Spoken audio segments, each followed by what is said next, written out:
بسم اللہ الرحمن الرحیم والصلاۃ والسلام علی رسول اللہ وعلی آلہ وصحبہ اجمعین ومن تبعہم بإحسان الی یوم الدین اشہد ان لا الہ الا اللہ وحدہ لا شریک لہ واشہد ان محمدا عبدہ ورسولہ اما بعد۔ آواز نہیں آ رہی نا؟ خواتین ہیں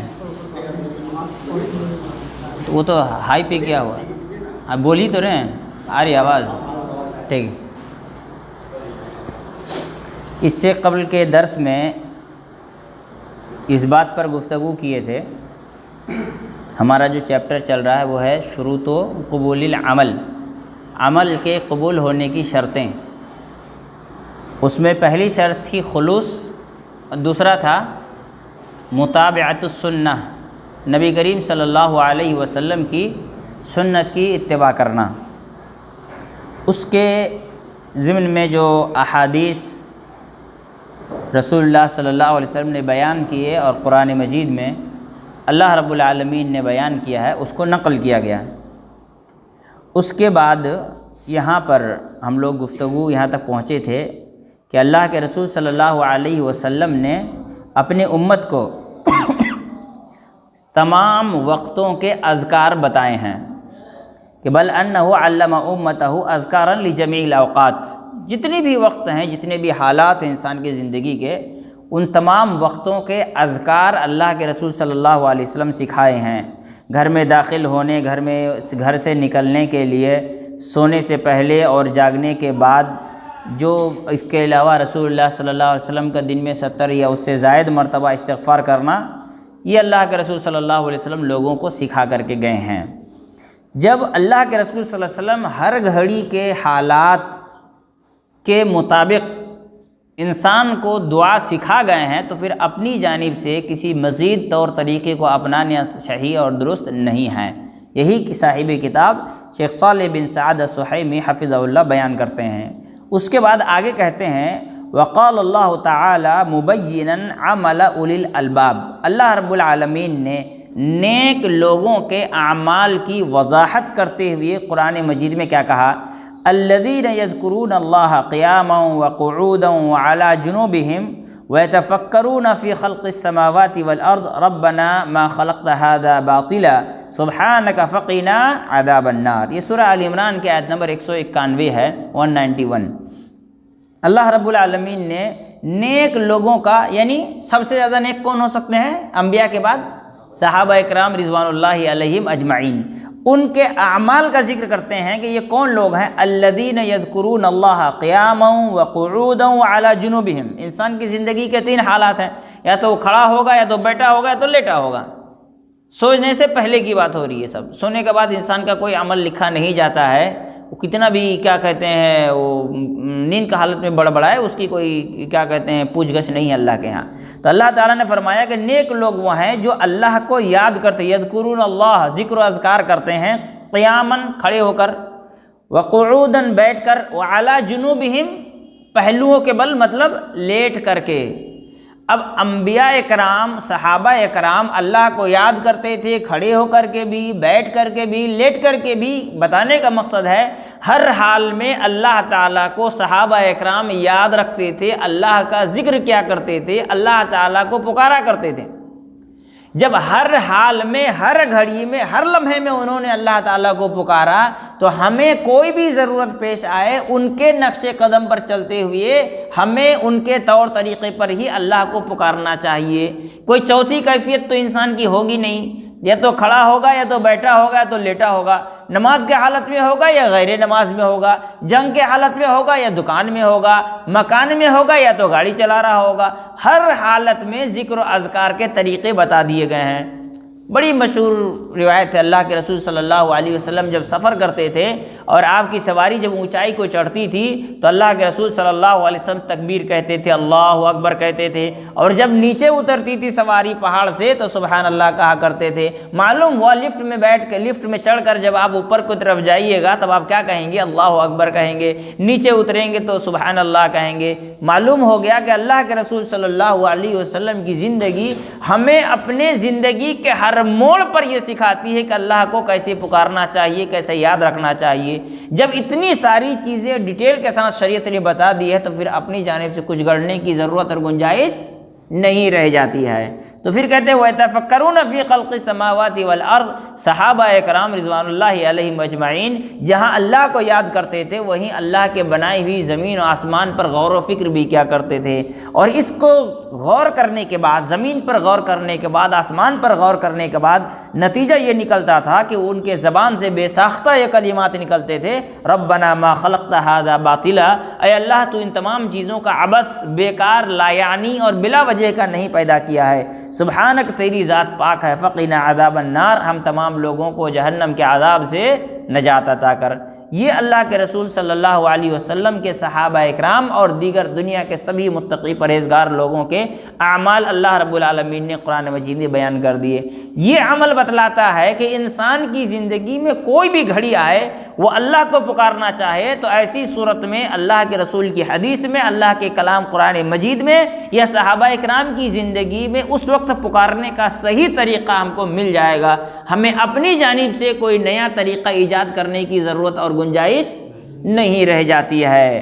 چنانچہ وہ کہتے ہیں وَمِن ذَلِكَ، گڑھ لیا ہے لوگوں نے اس کی مثال میں سے ایک مثال یہ بھی ہے، احداث اعیاد معینۃ فی اوقات مخصوصۃ غیر الاعیاد المعروفہ فی الاسلام التي هي عید الفطر وعید الاضحیٰ وعید الاسبوع ہوا یوم الجمعہ۔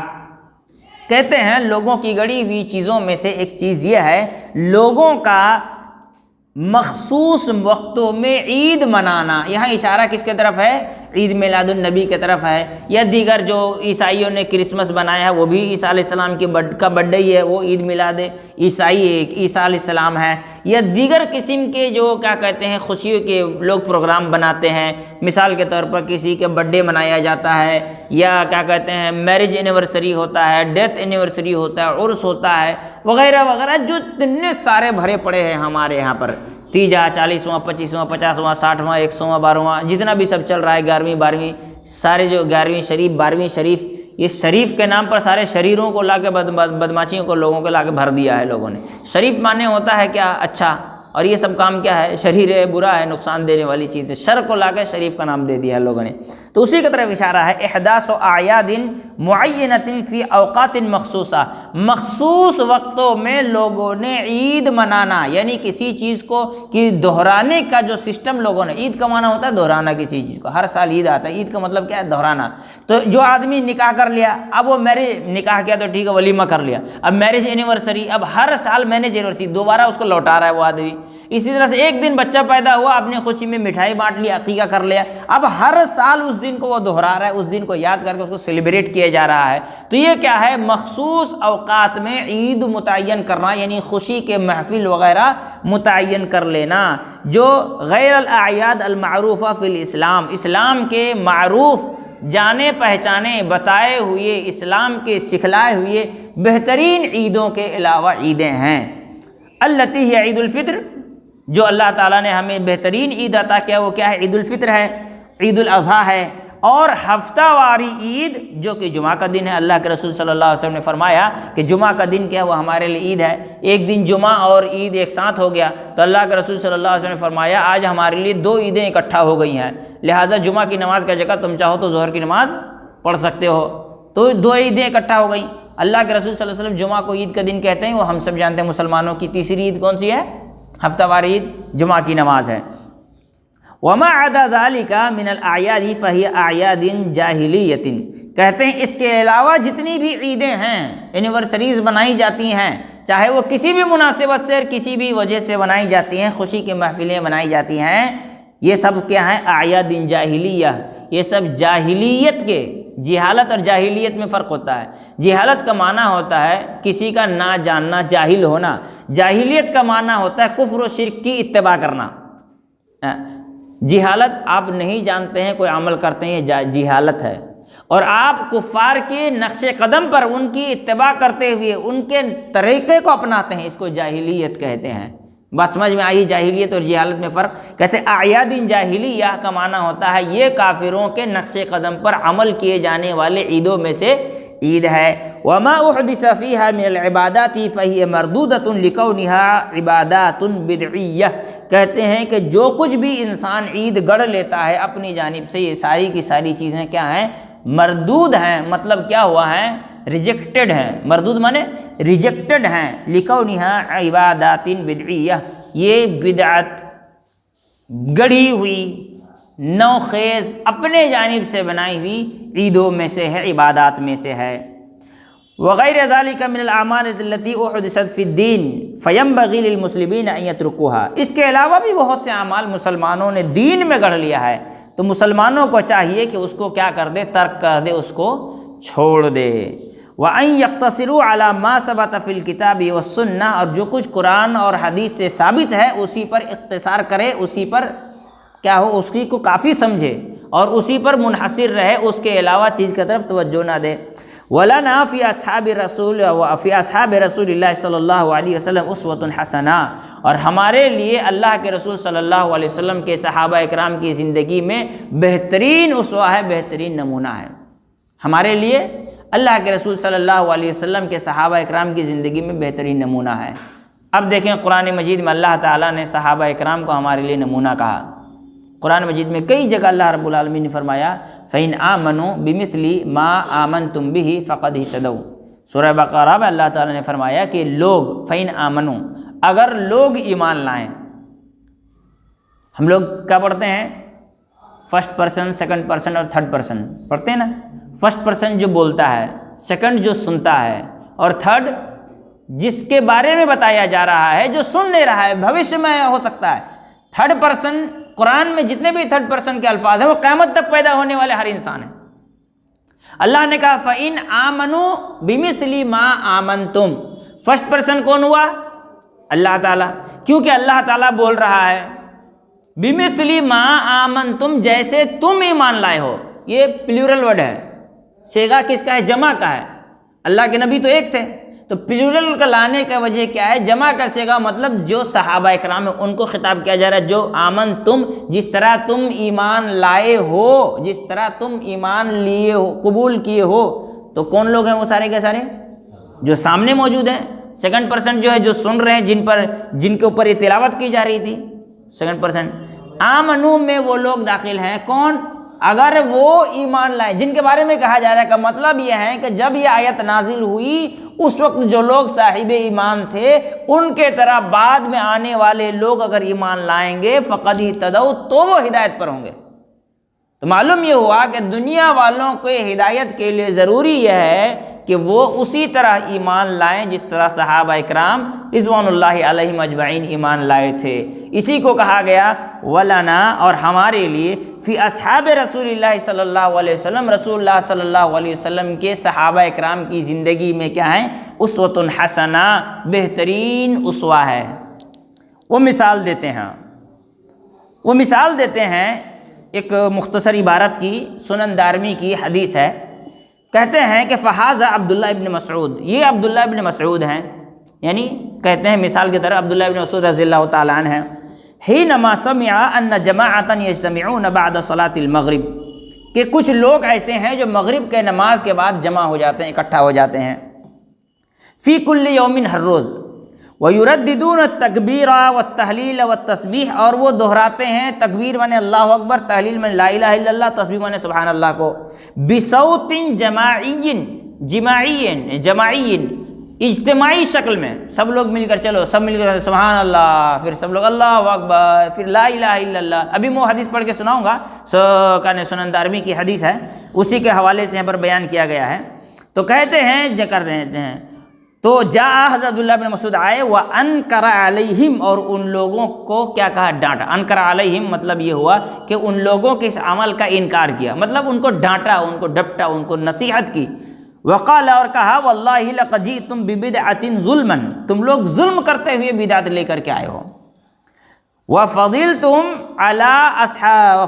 أَصْحَابَ نَبِيِّكُمْ عِلْمًا، تم اپنے آپ کو صحابہ، وفضلتم، اور تو یا فضلتم، تم لوگوں نے صحابہ اکرام سے، اپنے نبی کے صحابہ اکرام سے علم میں اپنے آپ کو آگے سمجھنا شروع کر لی ہو۔ فإن الذي أنكره عبد الله بن مسعود هنا ليس مجرد التحليل والتسبيح لأن الذكر مشروع وإنما أنكر عليهم الهيئة التي كانوا يذكرون بها. کہتے ہیں کہ عبداللہ بن مسعود رضی اللہ تعالی عنہ نے ان کے صرف تکبیر پڑھنے کے انکار نہیں کیا. وہ تو تکبیر کوئی بھی پڑھ سکتا ہے، لا الہ الا اللہ کوئی بھی پڑھ لے، سبحان اللہ کوئی بھی پڑھ لے، اللہ اکبر کوئی بھی پڑھ لے. سبحان اللہ، اللہ اکبر، لا الہ الا اللہ کہنے کا انکار نہیں کیا، کیونکہ یہ سب چیزیں شریعت میں موجود ہے. لا الہ الا اللہ کہنا، سبحان اللہ کہنا، اللہ اکبر کہنا. بلکہ انہوں نے وَإِنَّمَا أَنْكَرَ عَلَيْهِمْ الْهَيْئَةَ، وہ اس کیفیت کے، اس خاص طور طریقے کے، ان کنڈیشنز کا انکار کیا جن کنڈیشن پر وہ لوگ اس کا اہتمام کر رہے تھے. ٹھیک ہے. انہا لیست معروفۃ عند اصحاب رسول اللہ صلی اللہ علیہ وسلم، کیونکہ یہ عمل صحابہ اکرام رضوان اللہ علیہم اجمعین کے درمیان معروف نہیں تھا، یعنی ان کے درمیان پایا نہیں جاتا تھا. اس پر صحابہ اکرام رضوان اللہ علیہم اجمعین کا عمل نہیں تھا. اب میں وہ حدیث پڑھ کے سناتا ہوں عبداللہ ابن مسعود رضی اللہ تعالیٰ عنہ والی، اور 2-4 حدیثیں. یہ سنن دارمی کی حدیث نمبر 201 ہے. کہتے ہیں اخبرنا الحاکم ابن المبارک انبأنا عمرو بن یحییٰ قال سمعت ابی یحدث عن ابیہ قال كنا نجلس على باب عبداللہ ابن مسعود. راوی حدیث کہتے ہیں کہ میں نے اپنے ابا سے سنا، وہ کہتے ہیں کہ ہم عبداللہ ابن مسعود رضی اللہ تعالیٰ عنہ کے گھر کے دروازے پر بیٹھے ہوئے تھے قبل صلاۃ الغداۃ، مغرب کے نماز سے پہلے. فإذا خرج مشينا معه، کہ جب وہ نکلیں گے تو ہم ان کے ساتھ کہاں جائیں گے؟ مغرب کی نماز پڑھنے کے لیے جائیں گے. فجاءنا ابو موسیٰ الاشعری، یہاں تک کہ حضرت ابو موسیٰ اشعری رضی اللہ تعالیٰ عنہ بھی ہمارے پاس آئے. فقال، انہوں نے کہا اخرج الیکم ابو عبد الرحمن عبداللہ ابن مسعود رضی اللہ عنہ کی کنیت تھی کہ کیا عبد الرحمن کے ابا یعنی عبداللہ حضرت مسعود رضی اللہ تعالیٰ عنہ ابھی گھر سے نہیں نکلے ہیں؟ وہ پوچھے کہ بھائی تم لوگ گیٹ پہ بیٹھے ہوئے ہو.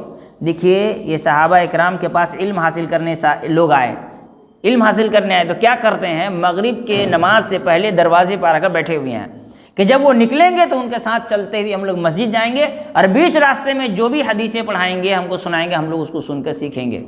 راستے میں چلتے ہوئے ہم لوگ علم حاصل کریں گے. اس لیے وہ لوگ ان کے دروازے پر بیٹھے ہوئے ہیں. اتنے میں ابو موسیٰ اشعری رضی اللہ تعالیٰ عنہ آئے. انہوں نے کہا کہ عبد الرحمن کے ابا ابھی گھر سے نہیں نکلے ہیں. یہ حضرت مسعود رضی اللہ عنہ کے بارے میں کہا عبداللہ ابن مسعود کو کہ عبداللہ ابن مسعود ابھی گھر سے نہیں نکلے ہیں. تو لوگوں نے کہا کہ فقلنا لا، لوگوں نے کہا کہ نہیں وہ ابھی نہیں نکلے ہیں. فجلس معنا، تو ابو موسیٰ اشعری رضی اللہ عنہ یہ بھی صحابی ہیں لیکن یہ حضرت عبداللہ ابن مسعود سے عمر میں بہت چھوٹے تھے، تو یہ بھی ہمارے ساتھ وہاں بیٹھ گئے. حتی خرجا، یہاں تک کہ عبداللہ ابن مسعود رضی اللہ تعالیٰ عنہ کیا کیا اپنے گھر سے نکلے. فلما خرج قمنا الیہ جميعا، جب وہ نکلے تو ہم سب کھڑے ہو کر ان کے طرف آگے بڑھے. قمنا الیہ کا مطلب جب وہ آئے تو ہم سب کھڑے ہوئے کہ ان کے طرف آگے بڑھے. یہاں سے ایک مسئلہ میں بتاتا ہوں. کوئی پوچھ رہا تھا نا کہ اسکول میں ٹیچر آئے تو کھڑے ہونا چاہیے کہ نہیں ہونا چاہیے عزت کے لیے. دیکھیے عربوں کے یہاں آپ دیکھیں گے لوگ کھڑے ہوتے ہیں، آج بھی یہ چیز ہے عربوں کے یہاں. دیکھیے اگر کوئی آدمی کھڑا ہو کر اپنی ہی سیٹ میں واپس بیٹھ جاتا ہے، یہ چیز صحیح شریعت میں صحیح درست نہیں ہے، لیکن اسکول والوں کی مجبوری ہے، کچھ کر نہیں سکتے، نہیں کھڑے ہوں گے بھگا دے گا، وہ مجبوری ہے. لیکن کوئی آدمی آیا ہے، آپ جیسی وہ دروازے سے نکلا باہر بیٹھے ہوئے ہیں اس کے گیٹ کے پاس، ٹھیک ہے، جیسی آیا اٹھ کر دوڑے، آپ ان سے مصافحہ کیے، خیر خیریت پوچھ رہے ہیں، تو یہ اٹھ کر کے استقبال کرنا یہ جائز درست ہے.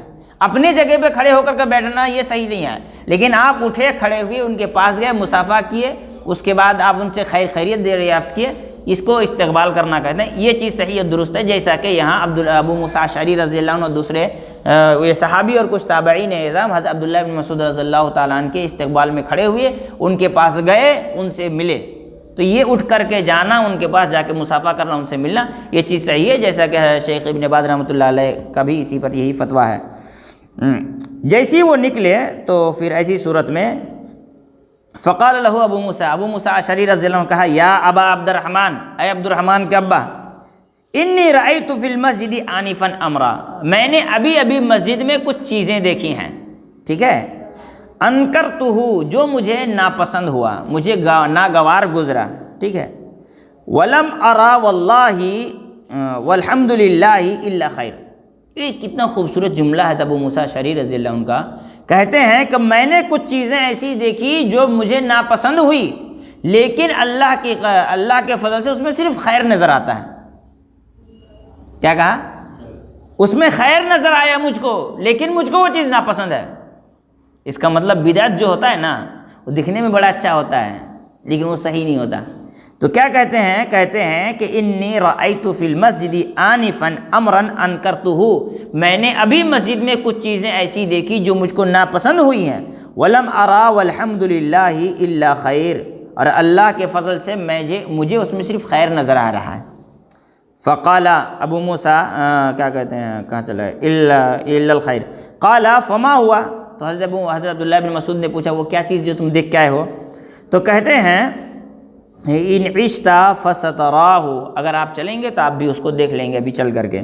پھر وہ خود ہی بیان کر رہے ہیں وہ کیا دیکھ کر کے آئے. تو کہتے ہیں کہ رأیت فی المسجد قوما حلقا جلوسا ینتظرون الصلاۃ، میں نے مسجد میں کچھ لوگوں کو دیکھا جو سرکل بنا کر کے مسجد میں بیٹھے ہوئے ہیں اور نماز کا انتظار کر رہے ہیں. ٹھیک ہے.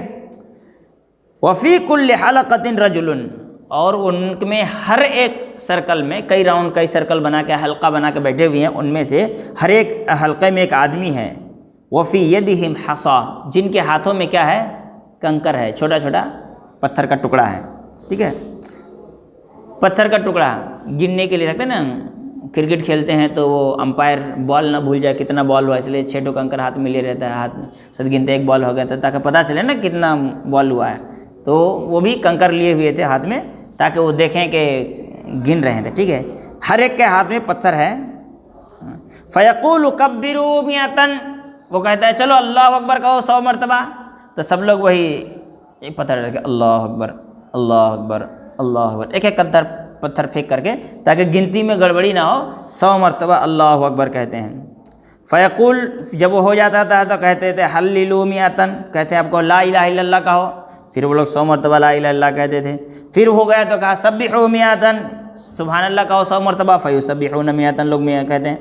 تو حضرت عبداللہ بن مسعود حضرت ابو موسیٰ اشعری رضی اللہ عنہ سے کہتے ہیں فماذا قلت لهم، تم نے ان لوگوں سے کیا کہا؟ تم نے ان لوگوں سے کیا کہا؟ کہا ما قلت لهم شیئا، میں نے ان سے کچھ بھی نہیں کہا.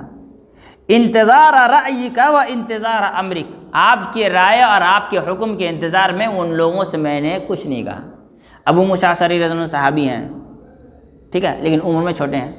عبداللہ بن مسعود رضی اللہ عنہ عمر میں بڑے ہیں اور وہ بھی صحابی ہیں. ایک صحابی نے ایک جگہ بدعت ہوتے دیکھا. دیکھیے یہاں پہ کئی چیزیں ہیں، اس میں نظر تو خیر آیا لیکن پسند نہیں آیا. کھڑے ہو کر کے فتویٰ دیا، ڈانٹا، روکا نہیں. دوسرے عمر میں بڑے زیادہ علم والے صحابی کے رائے اور فتوے کا انتظار کیا. ہمارے یہاں ہر آدمی مفتی ہے، جس کو ملے وہی فتویٰ دیتا ہے.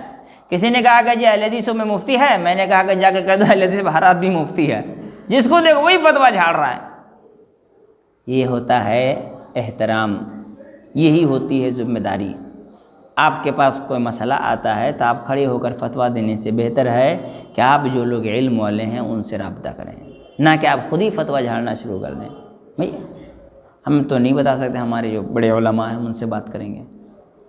علماء راسخین فی العلم، بڑے بڑے علماء کہتے ہیں کہ ہر عالم کو بھی فتویٰ نہیں دینا چاہیے. فتویٰ ایک ڈپارٹمنٹ ہے، مفتی جج ہوتا ہے اور ہر آدمی لا پڑھ لینے سے جج نہیں ہوتا ہے، وہ ایک عہدہ ہوتا ہے. مفتی ایک عہدہ ہے، مفتی کوئی ڈگری نہیں ہے. یہ جو 4 جمعہ 8 دن کا وہ دورہ حدیث کر لینے کے بعد 1 سال کا مفتی کا کورس کر کے جو اس مسجد میں دیکھو وہ بھی مفتی، اس مسجد میں وہ کون مفتی فلاں مفتی. میں مفتی جو ہوتا ہے یہ عہدہ ہوتا ہے، کوئی ڈگری نہیں ہوتی ہے. ابھی ہم جس کتاب کا درس دے رہے ہیں اس کے جو رائٹر ہیں شیخ صالح بن سعد السحیمی، بہت بزرگ عالم ہیں. وہ ابھی کچھ دن پہلے ان کو مدینہ کا مفتی متعین کیا گیا. مدینہ میں کتنے PhD ٹیچر ہیں لیکن وہ مفتی ہیں، باقی کوئی مفتی نہیں ہے. جبکہ ڈگری سب کے پاس ہے، PhD کی ڈگری سب کے پاس ہے، لیکن وہ مفتی ہیں. اب فتویٰ وہی دیں گے، دوسرے لوگ فتویٰ نہیں دیں گے. دوسرے لوگ مسئلہ سمجھائیں گے، فتویٰ چاہیے تو پھر ان سے بات کرو. تو بات سمجھ میں آ رہی ہے نا؟ ہر کسی کا کام نہیں ہے فتویٰ دینا، ہر کسی کی ذمہ داری نہیں ہے. لوگ مسئلہ لے کر آئیں تو خود سے لوگوں کو فتویٰ نہیں دیں. ہمارے یہاں پہ لوگ بول دینے کے بعد فون کرتے ہیں, بولتے ہیں مولانا ایسا ہوا, میں نے تو ایسا بول دیا, میں صحیح بولا. تو مطلب بول دیو تو فون کر کے فائدہ کیا, پہلے فون کیا ہوتے بھائی تو ہم بتاتے ہیں صحیح ہے غلط ہے. ہم نہیں کہتے کہ ہم مفتی ہیں, نہیں, اور نعوذ باللہ ہم مفتی نہیں ہیں, ہم لوگ تو بہت چھوٹے ہیں. ہندوستان میں شیخ رضا اللہ عبد الکریم حفظہ اللہ ہیں, شیخ اشفاق سلفی ہیں, ابھی سب سے بڑے جو ہندوستان کے مفتی تھے ڈاکٹر فضل الرحمن رحمۃ اللہ علیہ, ابھی گزشتہ سال رمضان سے پہلے انتقال کر گئے ہیں. ابھی شیخ دکتور نوح مدنی ہیں جو ابھی جامعہ محمدیہ میں استاد ہیں, وہ مفتی ہیں. تو بڑے بڑے علماء ہیں, جیسے شیخ انیس الرحمن اعظمی ہیں, دکتور عبید الرحمن مدنی ہیں تلولی والے, جہاں شیخ ابو رضوان جن کے یہاں پہ پڑھاتے ہیں. یہ لوگ مفتی ہیں, یہ لوگ فتویٰ دیں گے, ہر آدمی فتویٰ, ٹھیک ہے, رکوع چھوٹ گیا, رکعت چھوٹ گیا, مسئلہ سمجھائیں گے ہم لوگ انشاءاللہ, کوئی دقت نہیں ہے, لیکن ہم لوگ مفتی نہیں ہیں. صحابہ اکرام بڑی ذمہ داری سے بات کہتے تھے نا. مفتی ہونے کا مطلب کیا ہوتا ہے کہ آپ یہ طے کر رہے ہیں کہ یہ چیز حلال ہے یا حرام ہے, آپ یہ طے کر رہے ہیں کہ آپ کی نماز ہوئی کہ نہیں ہوئی ہے. مفتی ہونے کا یہ نہیں مطلب ہوتا ہے.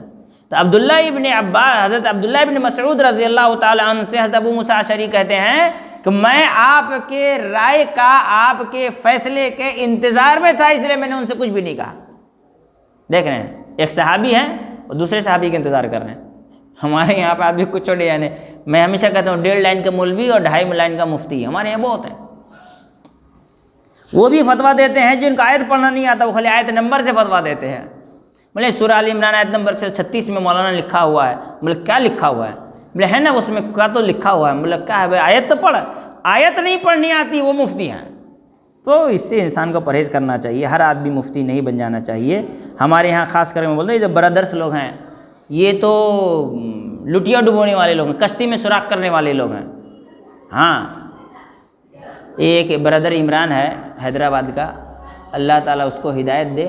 وہ جب کمنٹ کرنے پہ آتا ہے نا, سعودی کے کبار علماء پہ کمنٹ کرتا ہے, جاہل واہل سب بول دیتا ہے. وہ کیا یہ سب کیا ہے؟ ہم جیسے پاگل لوگ جو ان کو فالوورز بن جاتے ہیں نا یوٹیوب میں, سبسکرائبر بڑھ گئے تو جتنا سبسکرائبر اتنا بڑا عالم. بھائی جتنا زیادہ حدیث یاد کیا اتنا بڑا عالم ہوتا ہے, جتنا سبسکرائبر بڑھنے سے کوئی عالم نہیں بنتا. ٹھیک ہے. تو یہاں پہ حضرت عبداللہ ابن مسعود رضی اللہ عنہ سے حضرت ابو موسیٰ اشعری کہتے ہیں میں نے کچھ بھی نہیں کہا, بلکہ میں آپ کے رائے کا اور آپ کے کیا کہتے ہیں فیصلے کا انتظار کر رہا ہوں. تو حضرت عبداللہ ابن مسعود کہتے ہیں کہ تم نے ان سے کیوں نہیں کہا کہ تم اپنے گناہوں کو گن رہے ہو؟ کیا کہا کہ افلا امرتہم ان یعدوا سیئاتہم, کیا تم نے ان سے یہ نہیں کہا, تمہیں کہنا چاہیے تھا کہ تم اپنے گناہوں کو گن رہے ہو, تسبیح دانے میں یا پتھر کے کنکروں میں تم گناہوں کو گن رہے ہو, تم نیکی نہیں کر رہے ہو. وَضَمِنْتَ لَهُمْ أَلَّا يَضِيعَ مِنْ حَسَنَاتِهِمْ, لیکن یہ گناہ تمہارے دوسرے نیکیوں کو نہیں کھائیں گے. یہ وہ گناہ ہیں کہ تم یہ گناہ کر لیے تو چلو تمہاری سارے 5 وقت کی نماز رد ہو جائے گی, ایسا نہیں ہے. پھر وہ لوگ مسجد آئے تو اسی صورت میں حضرت عبداللہ ابن مسعود نے پوچھا, اور بات لمبی ہو رہی ہے میں مختصر کرتا ہوں, ما هذا الذي اراكم تصنعون, میں تم لوگوں کو کیا کرتے ہوئے دیکھ رہا ہوں, تم لوگ کیا کر رہے ہو؟ تو انہوں نے کہا کہ ابو عبد الرحمن حسن نعد به التکبیر والتحلیل والتسبیح, ہم تو صرف تکبیر تحلیل اور تسبیح پڑھ رہے ہیں, لا الہ الا اللہ واللہ اکبر, اور کیا کہتے ہیں سبحان اللہ ہی کہہ رہے ہیں, بس ان کے ذریعے گن رہے ہیں. انہوں نے کہا فعدوا سیئاتکم, تم اپنے گناہوں کو گنو, تم اپنے گناہوں کو گنو. فانا ضامن الا یضیع من حسناتکم شیء, لیکن میں یہ بھی گارنٹی لیتا ہوں کہ تمہاری دوسری نیکی ان گناہوں کی وجہ سے برباد نہیں ہے, کہ ویحکم, تمہارے لیے ہلاکت ہے. یا امت محمدین, اے محمد صلی اللہ علیہ وسلم کے امت کے لوگوں, ما اسرع ہلاکتکم, تمہاری ہلاکت کتنی جلدی آ گئی ہے. ہؤلاء اصحاب نبیکم, یہ تمہارے نبی کے صحابہ کرام ہیں. متوافرون, جو بڑی تعداد میں وافر مقدار میں تمہارے یہاں موجود ہیں. وہذہ ثیابہ, یہ نبی صلی اللہ علیہ وسلم کے کپڑے ہیں, کیا ہے, لم تبلا, یہ ابھی تک کیا نہیں ہوئے ہیں, بوسیدہ نہیں ہوئے ہیں. وآنیتہ لم تکسر, اور یہ ان کے برتن ہیں جو ابھی تک ٹوٹے نہیں ہیں.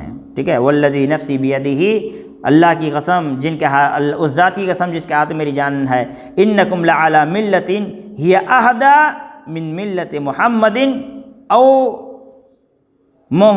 مفتتحون باب ضلال, کیا تم لوگ نبی کے صحابی سے زیادہ ہدایت پر ہو, یا تم لوگ ہدایت کے مقابلے میں گمراہی کے دروازے کھول رہے ہو؟ یہ تم خود طے کرو.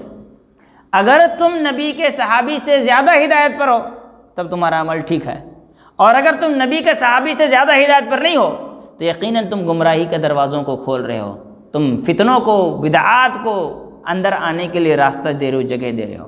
کتنی زبردست بات ہے۔ جو بدعت کرتا ہے یا تو وہ سمجھتا ہے کہ میں صحابی سے زیادہ سمجھتا ہوں، یا تو وہ کیا کرتا ہے، فتنوں کو، ضلالت کو، گمراہی کو دین کے اندر آنے کے لیے راستہ دیتا ہے۔ تبھی جا کر کے آدمی ایک چھوٹی بدعت سے دوسری بدعت پکڑتا ہے، دوسری سے تیسری پکڑتا ہے، تیسری سے چوتھی پکڑتا ہے۔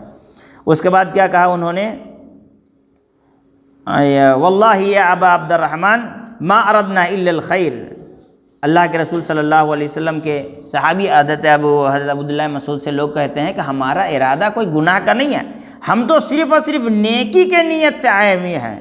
تو انہوں نے کہا قال وکم من مرید للخیر لن یصیبہ ان رسول اللہ صلی اللہ علیہ وسلم حدثنا ان قوما یقرؤون القرآن لا یجاوز تراقیہم ایم واللہ ما ادری لعل اکثرہم منکم۔ کہتے ہیں کہ جب لوگوں نے کہا کہ ہمارا نیت صرف نیکی کا تھا، کوئی گناہ کا نہیں تھا، تو کہا کہ اللہ کی قسم تم میں سے کتنے لوگ ایسے ہیں جو نیکیوں کا ارادہ کرتے ہیں لیکن وہ نیکی نہیں پا سکتے۔ میں نے اللہ کے رسول صلی اللہ علیہ وسلم کی حدیث سنی ہے کہ رسول اللہ صلی اللہ علیہ وسلم نے فرمایا کہ ایک دن ایسا آئے گا جو لوگ قرآن کو پڑھیں گے لیکن قرآن ان کی گردن سے حلق سے نیچے نہیں اترے گی۔ مجھ کو لگتا ہے کہ تم میں سے بھی بہت سارے لوگ وہ ہیں جو انہی میں سے ہیں۔ پھر وہ وہاں سے واپس چلے گئے۔ پھر راوی حدیث کہتے ہیں کہ کیا کہتے ہیں، جب کیا کہتے ہیں خوارج کی جنگ ہوئی تو ان میں سے بہت سے لوگ خارجیوں کے ساتھ پائے گئے جو صحابہ اکرام کے ساتھ جنگ کر رہے تھے۔ یعنی جب آدمی بدعتی ہو جاتا ہے نا تو صحابی کی قتل کو بھی جائز سمجھ لیتا ہے۔ صحابی کی عزت و آبرو کو لوٹ لینا، ان کی عزت و آبرو کے خلاف بات، صحابہ اکرام کو طعن و تشنیع کرنا، ان کو برا بھلا کہنا، یہ ان کی زندگی کا حصہ بن جاتا ہے۔ کب؟ جب وہ بدعتوں کو اپناتا ہے۔ یہی وجہ ہے نا، آپ کسی آدمی کو بولیے حضرت انس کی حدیث ہے، حضرت ابو ہریرہ کی حدیث ہے، کہتا ہے حضرت انس حضرت ابو ہریرہ غیر فقیہ تھے، ان کو حدیث سمجھ میں نہیں آتی تھی، ہے نا، یہ چیز پائی جاتی ہے۔ پھر آخر میں ایک اور میں روایت ہے کہ اللہ کے رسول صلی اللہ علیہ وسلم نے فرمایا، میں درس اسی پر ختم کروں گا۔ اللہ کے رسول صلی اللہ علیہ وسلم نے فرمایا کہ اللہ رب العالمین نے جتنے بھی نبیوں کو اس دنیا میں بھیجا، ان یہ صحیح مسلم کی حدیث ہے، عبداللہ بن مسعود رضی اللہ عنہ کی حدیث ہے کہ ما من نبی بعثہ اللہ تعالی فی امتہ قبلی الا کان لہ من امتہ حواریون و اصحاب، کہ مجھ سے پہلے جتنے بھی نبیوں کو اللہ نے بھیجا ان کے کچھ حواری اور کچھ اصحاب تھے۔ وہ کیا کرتے تھے؟ کہتے ہیں یأخذون بسنتہ ویقتدون بامرہ، وہ اپنے نبیوں کے سنت کو اپناتے تھے اور ان کی اتباع کرتے تھے۔ یہ کن کا شان ہے؟ صحابہ اکرام کا شان ہے۔ پھر اللہ کے رسول صلی اللہ علیہ وسلم نے فرمایا جب یہ لوگ گزر گئے تو بعد میں ایک ایسی جماعت آئی، کیا کرتے ہیں؟ یقولون ما لا یفعلون ویفعلون ما لا یؤمرون، وہ جو کہتے ہیں ان پر عمل نہیں کرتے اور جس کا حکم نہیں دیا گیا اس پر وہ عمل کرتے پھرتے ہیں۔ یہ کن کی نشانی ہے؟ بعد میں آنے والوں کی، یہ بدعتیوں کی نشانی ہے۔ تو ہمارا جو عبادت کی قبولیت کی شرط پر جو ہم گفتگو کر رہے ہیں، اس میں یہی بات سامنے آئی کہ عبادت تبھی قبول ہوگی جب ہم صحابہ اکرام کے طریقے پر رسول اللہ صلی اللہ علیہ وسلم کی حدیث کی روشنی میں، رسول اللہ صلی اللہ علیہ وسلم کا طریقہ ہے، صحابہ اکرام کی تشریح ہے۔ صحابہ اکرام، دیکھیے ایک بات یاد رکھیے گا، جو عمل نبی نے کیا لیکن کسی صحابی نے نہیں کیا، اس کا مطلب وہ عمل رسول اللہ صلی اللہ علیہ وسلم کے ساتھ خاص ہے۔ بات سمجھ میں آ رہی ہے نا؟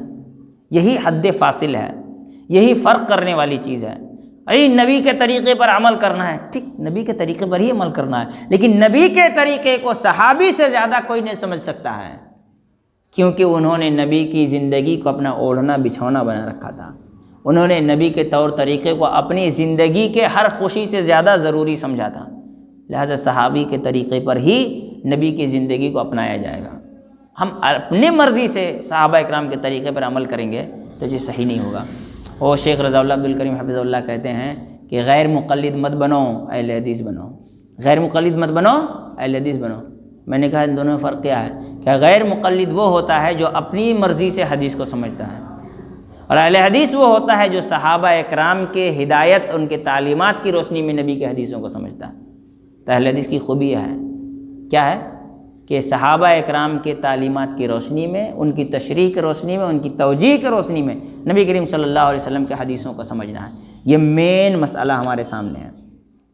ہمارے یہاں لوگوں کے یہاں دو جماعت ہو گئی ہے، مسلمانوں کے یہاں خلوص سب کے اندر ہے۔ کون ہے جو نماز خلوص کے ساتھ نہیں پڑھتا؟ سب کوئی نماز خلوص کے ساتھ پڑھتا ہے۔ خلوص سب کے اندر الحمدللہ خلوص سب کے اندر ہے، الا ماشاء اللہ، اللہ کے لیے سب ارادہ کرتا ہے کہ اللہ کے لیے کرنا ہے۔ جو رات کے تنہائی میں اکیلے میں تہجد پڑھتا ہے وہ غیر اللہ کے لیے تھوڑی کرے گا، وہ اللہ کے لیے نہیں کرتا ہے۔ جو رات کے اندھیرے میں اکیلے میں تہجد پڑھ رہا ہو تو دنیا کو نہیں دکھانا چاہتا ہے، وہ اکیلے میں کر رہا ہے۔ لیکن وہاں غلطی کہاں ہوتی ہے؟ ایک وہ ہوتا ہے جو نبی کے طریقے کو چھوڑ کر کے من مرضی طریقے پر کرتا ہے، ہمارے امام نے کہا، ہمارے مولوی نے کہا، ہمارے فلاں نے کہا، ہمارے فلاں نے کہا۔ اور ایک وہ ہوتا ہے جو اپنی مرضی سے، میں نے حدیث پڑھ لیا بس میں عمل کر رہا ہوں، پڑھ لیا ہوں میں عمل کر رہا ہوں، سمجھو چاہے نہ سمجھ میں آئے۔ ایک وہ ہیں، یہ دو گروپ ہیں، یہ دونوں ہی صحیح نہیں ہیں۔ ایک بے لگام گھوڑا ہو کے گھر رہا ہے، اپنی مرضی سے حدیث کو سمجھ رہا ہے۔ ایک وہ ہے جو آنکھ بند کر کے جو سامنے سے آیا اسی کو مان لے، اس کو حدیث کی ضرورت نہیں ہے۔ ان دونوں کے بیچ میں اللہ تعالیٰ نے جو حکم دیا ہے وَجَعَلْنَاكُمْ أُمَّةً وَسَطًا، تمہارے لیے میں نے درمیانہ راستہ چننے کا حکم دیا ہے، امت وسط بنایا، درمیانہ راستہ اپنانے کا حکم دیا ہے۔ امت وسط کیا ہوگا؟ درمیانہ راستہ یہ ہے کہ ہم آنکھ بند کر کے عمل نہیں کریں گے، نبی کی حدیث پر عمل کریں گے، لیکن بے لگام گھوڑے کی طرح اپنی من مرضی سے نہیں، صحابہ اکرام کی تعلیمات کی روشنی میں، محدثین کی تعلیمات کی روشنی میں، تب جا کر کے عبادتیں قبول ہوں گی۔ اپنی من مرضی طریقے پر، اس کو کہتے ہیں عبادت میں آوارہ گردی، عبادت کا پھٹکا بازی۔ کلکتہ میں کیا بولتے ہیں؟ پھٹکا بازی بولتے ہیں نا، جو آدمی گھومتے پھرتا اپنی ادھر سے ادھر خالی بھاگتا پھرا، پھٹکا بازی نا، جس کو اردو میں آوارہ گردی کہتے ہیں۔ میں اس کو کہتا ہوں یہ ہے عبادت میں آوارہ گردی، عبادت کی پھٹکا بازی، اپنی مرضی سے عبادت کر رہا ہے، نہیں ہوتا ہے۔ نبی کا طریقہ ہو، صحابہ اکرام کے انداز میں ہو، نبی کا طریقہ ہو، صحابہ اکرام کے انداز میں ہو، تب جا کر کے وہ عبادت قبول ہوگی۔ تو آج ہمارا یہ سبق ختم ہوتا ہے کہ عبادت کی قبولیت کی شرطیں کیا ہیں۔ اس کے بعد باری آتی ہے توحید، اس کی قسمیں، اور پھر اس کی تفصیل انشاءاللہ آگے آئے گی۔ اللہ تعالی ہم تمام لوگوں کو سمجھ عمل کی توفیق عطا فرمائے۔ اقول قولی ھذا واستغفر اللہ لی ولکم ولسائر المسلمین من کل ذنب واستغفروہ انہ هو الغفور الرحیم۔